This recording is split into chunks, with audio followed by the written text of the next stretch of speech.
வாங்க ஃப்ரெண்ட்ஸ், சூப்பரான ஒரு சால மீன் குழம்பு எப்படி செய்யலாம்னு பார்க்கலாம். அதுக்கு ஒரு மண்சட்டி அடுப்பில் வச்சுட்டு ஒரு 50 ml எண்ணெய் ஊற்றி அதில் கொஞ்சம் கடுகு, வெந்தயம், இடித்து வச்ச பூண்டு கூடயே 2 பச்சை மிளகாய், கொஞ்சம் கருவேப்பிலை போட்டு லைட்டாக வதக்கி விடுங்க.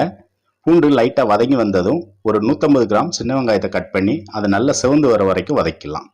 இப்போது 2 தக்காளி பழத்தை கட் பண்ணி சேர்த்துட்டு கூடயே தேவையான அளவு உப்பு சேர்த்து அது நல்லா ஒரு தொக்கு பதத்துக்கு வர வரைக்கும் நல்லா வதக்கி விடுங்க.